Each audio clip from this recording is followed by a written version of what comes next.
So Christianity was this space that Africans tried to build into a space of negotiation for greater freedom.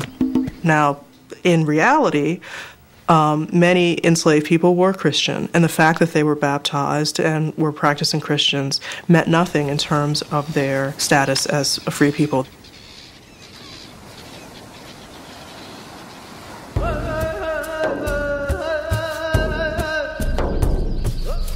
The Dutch West India Company has a very problematic relationship with the area Native Americans. By 1639, relations had deteriorated into war.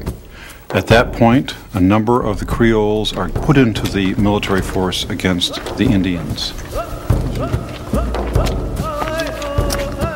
There is a fear among Europeans during this time that African Americans may join with Native Americans. And the First 11, in fact, used this fear to negotiate.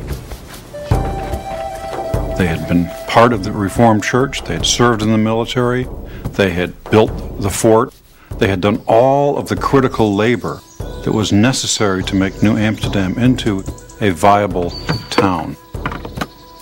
Now, it was their time to be free. The company responded with what has become known as half-freedom. These men and their wives could live on what became known as the free Negro lots. They could farm their own land, and they paid a kind of tribute in return to the company. The company also had the right to call them up if they needed their labor. Don't get the idea that these were just nice people and wanted to allow these Africans an opportunity. They calculated they could make more money with half freedom, and therefore they used that system. But even under those conditions, work in the Dutch colonies for a slave was slavery. The members of this community of half-free people had to be very profoundly struck with the tentative and tenuous nature of their freedom. The evidence of that is their children, who are not half-free, who remain enslaved, and therefore, in a very profound way, speak to the fact that the community itself is vulnerable.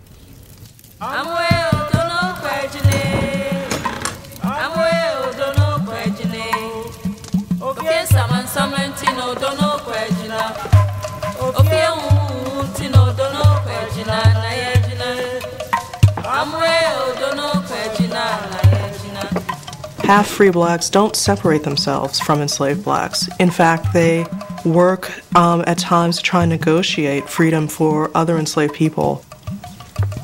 Over the years, these 11 men and their wives continue to bargain, petition for freedom for their children. New Amsterdam is now becoming a good-sized town. At least 20% of the people are black.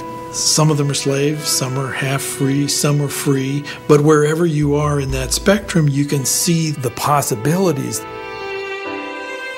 Half-freedom is this moment where a group of slaves has moved to a new status, and there's probably a belief among the people in the slave community that they too can achieve a new status. Not perfect, not full freedom, but something better and more autonomous than what had existed before.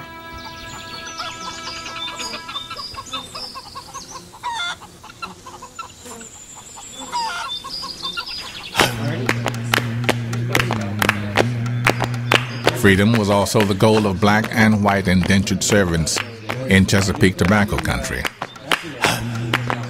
Since the early 1600s, black people had trickled into the area. Most were enslaved, others indentured servants. A few were free. John Punch was a black indentured servant. James Gregory, a Scotsman, and Victor, from the Netherlands, served with him on a small tobacco farm.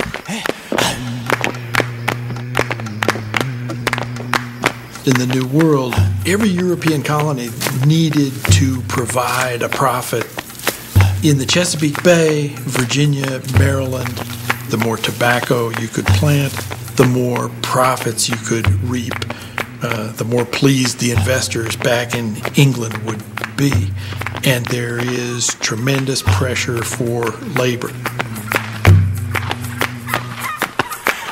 They hoped to use Native Americans that they found in Virginia as a labor supply. They were disappointed because the Native Americans in Virginia were powerful enough to frustrate the attempts to use them as forced laborers. It was at that point that the British turned to British laborers under the indentured servitude system. The status of indentured white servants and indentured Africans was very similar. They were both, of course, hired for a period of time, and both could become free. And let's also say that both were treated real bad. To be an indentured servant in this country meant that you literally didn't have any rights.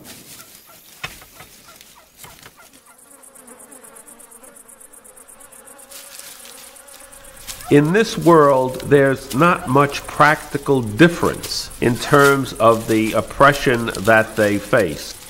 In some measure, that equality is an equality because these people can't be treated worse. By 1640, indentured servants were essential to the profits of Virginia tobacco farmers.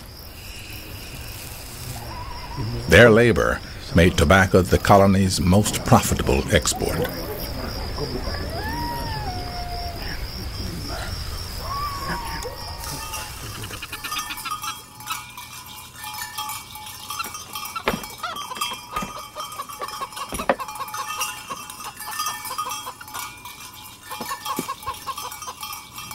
Three men on the same farm, doing the same labor, being harassed and oppressed on a comparable level, to the point that these three men chose to flee their owner.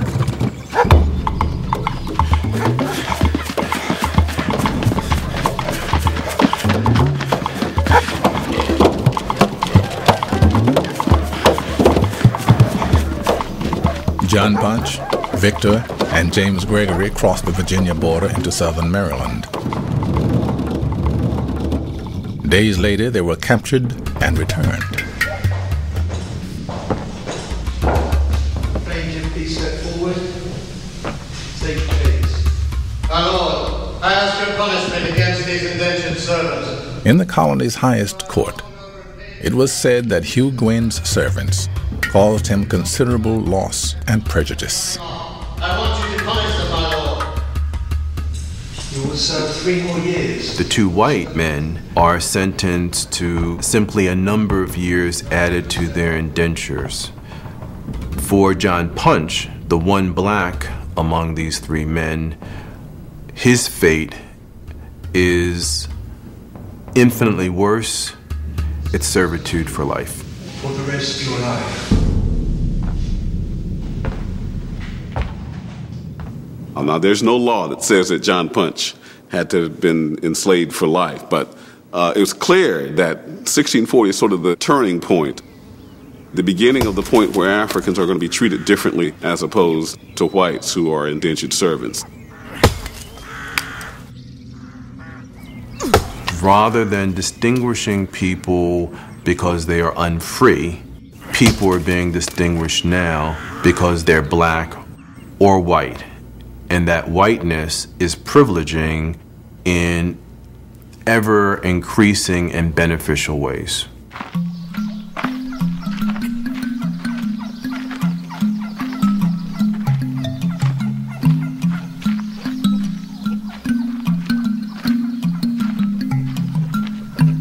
Emanuel Drigas first appears in the records of the Eastern Shore of Virginia in about 1645 as the slave of Captain Francis Pott. Emanuel Drigas fits nicely into the category of people that we are coming to call Atlantic Creoles. He had this European name, Portuguese really. Drigas is just an anglicization or a shortened form of Rodriguez. As part of Emanuel's servitude, Captain Pott provided him with a cow and a calf.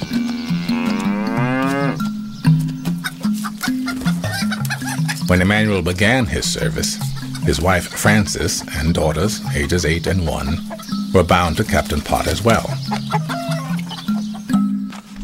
Captain Pott informed the court, "I have taken to service 2 daughters of my Negro, Emmanuel Driggers, to serve and be with me." The terms of Emmanuel's enslavement guaranteed that these children would attain their freedom after a specified number of years.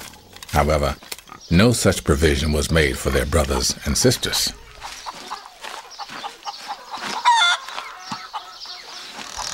Captain Pott ran into some financial difficulties. He instructed his nephew to try to arrange things to get him out of debt and told him particularly that he would rather part with anything other than his Negroes.